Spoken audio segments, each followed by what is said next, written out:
Hi, Daily Dosers. It's Paige Hilken, back at it with my husband, Chris Hilken.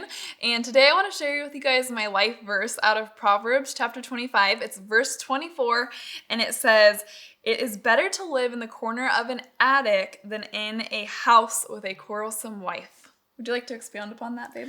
Clearly, that's not her actual life verse. I made her say that. But that's what we do want to talk about. That verse could just as easily say it's better to live in an attic than with a quarrelsome husband.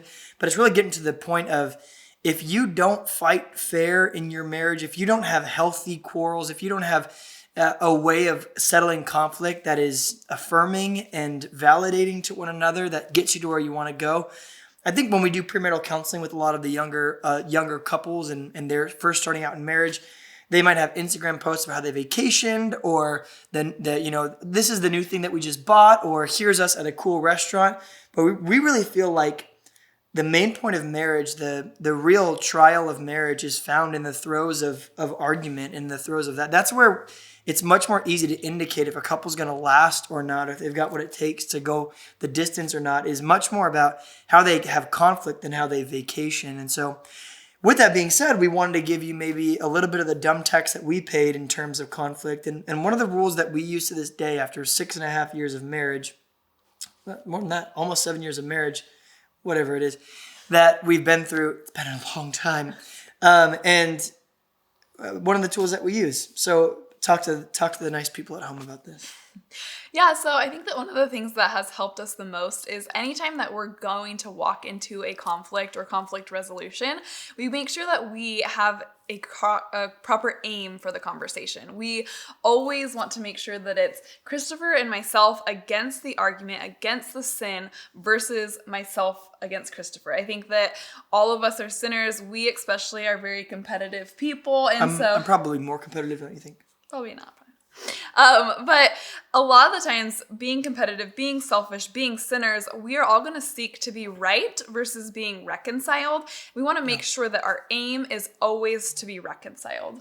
Yeah, and so let's say I forget to take the trash out in the morning, and we've got 4 kids, we've got 2 young puppies, and our trash can's at the end of our driveway. It's not exactly just a putting outside the door kind of a thing. So it can get frustrating, having to deal with the smell all day. And so let's say I get home from work. She's got an option in that moment. One is to say, "How dare you? What have you been doing?" Which puts me up in arms and immediately creates that VS, that her versus me.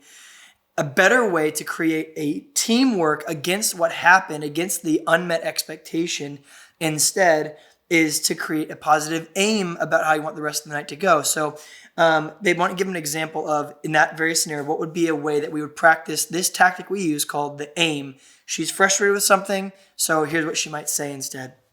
Yeah, so first and foremost, I'm going to make sure that we're in a good situation to address it. I'm not going to address it out of my frustration. Once I feel like I can talk about the issue in a way that my emotions aren't going to be heightened, I am going to just really clearly say like, "Hey babe, I really don't want to have to talk about this or really go through a conflict right now, but this has kind of been standing in between us, I feel. I don't want there to be tension between us all night long. I want to be able to watch a movie tonight, sit on the couch once our kids go to bed and really enjoy the night. So would it be okay if we address this issue?" Boom. That immediately puts me in a zone where I say, "You just invited me to be on your team against the conflict. You invited me to get to a place at the end." She told me her aim. Her aim is, at the end of the night, we're sitting on a couch and we're hanging out and we're holding hands and we're good with each other. I can get on board with that. That's much better than, "I want to tell you why you're wrong." And that's where I found early on in marriage, I always wanted a referee for our fights. Because my quick wit, I go, "You know what? Let's get someone else in here and let's prove why I'm right."